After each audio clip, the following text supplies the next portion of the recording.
Recovering from back pain means you can regain your golf game. So today we're talking about getting your back into the swing again with physical therapists Alyssa Cleary and Kyle Pierce from the Orthopedic Associates of Central Maryland Division. Hello, I'm Amanda Wild, and I've got a bone to fix with you. Alyssa and Kyle, good to have you here. Welcome. Thanks for having us. Good to be here. So, Alyssa, starting with you, how is returning to golf after back pain different from returning to other physical activities? What is the focus when we're specifically thinking about golf? So when we're thinking about golf, we're thinking about multiple different body parts that can influence a player's swing. So we are using our arms, our back, certainly, our hips. We're getting a lot of rotation going on. So because we have so many components going on with the swing of golf, we want to look at all these different parts. Not to mention the bending over and the lifting, doing the walking. Yeah. The sand trap. We won't go there yet, though. Kyle, what are the range of activities you're working with mostly in your practice when it comes to golf and back injuries? So here in our Westminster office, we have often seen people trying to return to golf after multiple different injuries, kind of like the varied age groups that we see. We've had people coming in with spinal fusion who would like to return to golf, and some younger individuals may have injured a disc in their back and would love to return to golf as really a side hobby, not so much their retirement plan. But we really like to get people with the strength needed to hit the ball as far as they want. That's probably their goal. But we want to focus on a healthy spine, being able to rotate safely and being able to stabilize and not undergo further injury.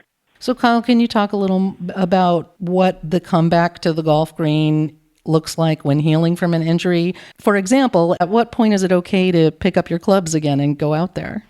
So slow progressions definitely depend on severity of injury, but a lot of times I will get people on a schedule of just trying to swing a golf club slowly again. That actually helps with technique, and being able to do a smooth golf swing slowly helps you to focus in on skill.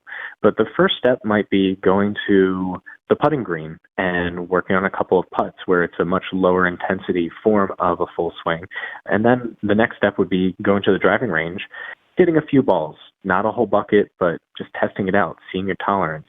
And then maybe doing a full bucket of balls as you build up to it. And then finally getting back towards actually playing the front nine maybe.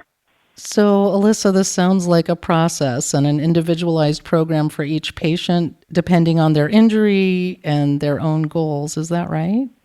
Certainly. We want to look at pain if it is more swing-related, or if it's more about carrying your clubs, or is it at the tail end of your swing versus at the beginning of your swing. So certainly there are a lot of components that we like to look at, and we want to tailor those activities and exercises and treatment plans to the specific injuries that you're feeling. Now, I've heard that low back pain is the number one injury sustained by golfers, but we're not necessarily talking about back injuries that came from golfing. However, Alyssa, when you're starting back up with golf, how do you protect yourself so you don't aggravate an old injury or incur a new injury?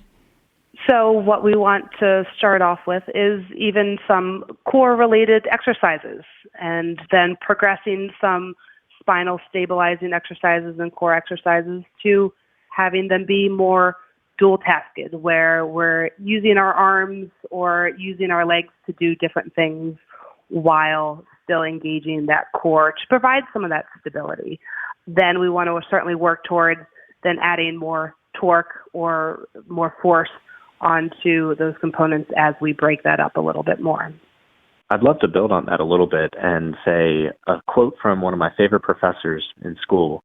I'll explain a little bit after I say it, but they said proximal stability helps with distal mobility. And in golf, that's a perfect lineup where we have to have a stable spine, a stable core, in order to move our arms efficiently. And without that strength centrally, then we're not going to be able to have that mobility of our legs and arms to have that full rotation. So, Kyle, how do you protect yourself from injury while golfing? So when you're on the course, There's definitely some things to think about as you transition your heavy golf bag from your car onto your cart. Having good, healthy lifting principles, making sure you're lifting with your legs, not your back. That's the age-old saying. And really, we do mean it, where you are putting force through your legs by bending your knees, stabilizing, thinking about belly button drawn in towards your spine as you lift that heavy bag. So that's one of the heavier activities, but even bending down to pick up your golf ball. If we can create better strength in your legs and it's a little bit less of a torque bending and rotating to pick up that ball, then you're going to have less risk of hurting that back while you're on the course. Alyssa, what about pre-course? Is there stretching involved or things you can do to sort of do what we've been talking about, really achieve some extra stability out on the course? Certainly. So we want to make sure mobility is one of the biggest keys before you do start playing golf. So you want to make sure that your hips are warmed up, that your hamstrings are feeling nice and stretched. Even some of those hip rotators are nice and warm because we do get a lot of hip rotation. Certainly, we want to be able to warm up and stretch out the back. So making sure that we go into a little bit of flexion or a little bit of light twisting to stretch out beforehand to prime the muscles. If you're doing a full 18 holes, it's going to take a lot of strength. And if those muscles are really tight, sometimes they'll continue to tighten up. So we want to make sure everything is nice and loose, or at least nice and warmed up in order to start engaging all those right muscles that we want to engage. And Kyle, how would you rate the success you've had with the techniques that you have taught people to get back on the golf course and get back into the swing after a back injury? I would say at our division, Orthopedic Associates, our Central Maryland division here, we've had great success. I've worked in a few of our offices. Over in our Westminster office, our new office, we have had great success with helping people get back out on the course. Sometimes people have to manage expectations if they've had something severe happen to them or require a significant surgery. But that doesn't mean you can't get out there and enjoy the outdoors and being on the course and definitely participating with friends and having that social aspect of the recovery as well. But we get most people back out doing the level of activity they want to, and sometimes their swing is even better than it was before. Oh, wow. So I'm hearing that preventing back pain is kind of about being aware and modifying behavior. So after an injury, with the right physical therapy plan, you can get back to golfing. Is there anything, Alyssa or Kyle, that you would like to add about getting back to golf after a back injury? I would say just make sure that you take your time. Back injuries sometimes are quick to fix, and sometimes, again, dependent on what you've had, sometimes they can take a long time. So we certainly want to progress you appropriately to get you back to the most optimal you can be. And again, like Kyle mentioned, it might be starting off really slow. It might be just be putting, or it might just be taking some light swings, going to a driving range, and maybe going through a half a swing or 3/4 of a swing. And that might be where we're at for a period of time until we can get you back to being at a full 18 holes, using your driver, and all that good stuff. It's going to be different for everybody. So I think what I'm hearing is patience is important, both in physical therapy and in the game of golf itself.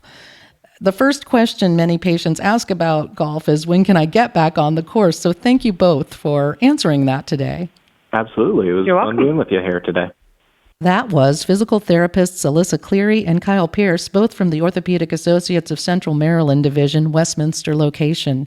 Find out more online at mdbonedocs.com with 8 physical therapy locations for your convenience. Subscribe to this podcast for more insight into the physical therapy side of orthopedics. That's all for today. I'm Amanda Wild, and that was A Bone That's Fixed.